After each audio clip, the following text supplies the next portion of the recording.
Hey guys, welcome back to my channel. কেমন আছো তোমরা? আশা করছি সবাই খুব ভালো আছো আর আমি খুব ভালো আছি। তো আজকে কিন্তু তোমাদের সাথে শেয়ার করব ঘরে বসে কিভাবে পেডিকিউর করা যায়। আমি যেভাবে করি তো সেটাই কিন্তু তোমাদের সাথে শেয়ার করব। তো চলো ভিডিওটা স্টার্ট করা যায়। ফার্স্টেই লাগবে আমার গরম জল। তো দেখো আমি কিন্তু গরম জল নিয়ে নিয়েছি। তারপরে কিন্তু লাগবে এক পাতা শ্যাম্পু। তো যে কোনো একটা শ্যাম্পু লাগবে, আর লাগবে লেবু। আর লেবু না থাকলে ইনোটাও খুব ভালো কাজ করে। ইনোটা কিন্তু দিলে আর সোডার দরকার হয় না আলাদা করে।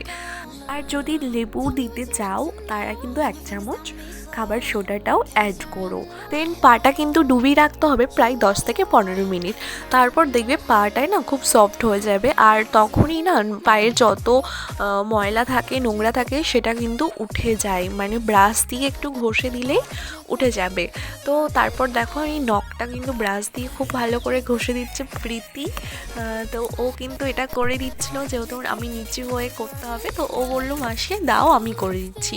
তো তারপর কিন্তু আমি ক্লিনজিং করেছিলাম, আমার কাছে ক্লিন আপ ছিল, তো সেটা দিয়ে ক্লিনজিং করে নিয়েছি। দেখো এটাও খুব ভালোভাবে করার পর রেজাল্টটা খুব ভালোই এসেছে। এটাতে যত মাসাজ করবে তত কিন্তু ট্যানগুলো রিমুভ হয়। তো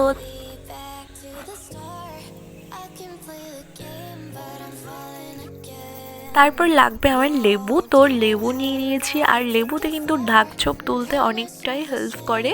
তো লেবু দিয়ে ভালো করে এইভাবে ঘষে নিতে হবে। তারপর আমি স্ক্রাবিং করার জন্য টমেটো আর চিনি দিয়ে কিন্তু স্ক্রাবিংটা করেছি। তো স্ক্রাবিংটা খুব ভালোভাবে করা হয়ে গেছে দেখো। আর তারপর লাগিয়ে নেব আমি একটা প্যাক বানানোর জন্য আমি নিয়ে নিয়েছি মুলতানি মাটি। তো মুলতানি মাটি আর একটু গোলাপ জল বা জল দিলেও কিন্তু খুব ভালো প্যাকটা তৈরি হয়ে যায়। আমি মনে করি প্যাকটা লাগালে স্কিনের ট্যান রিমুভ হবে খুব ভালো হবে। আর এটা একদম আমার নিজের মতামত, মানে পেডিকিউরে করে না এটা, বাট আমি করি। এইভাবে দেখো কিছুক্ষণ শুকিয়ে যাওয়ার পর এইরকম ফাইনালি রেজাল্টটা এরকম।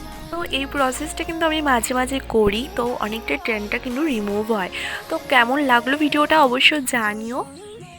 ভালো লেগে থাকলে আমার চ্যানেলটিকে সাবস্ক্রাইব করে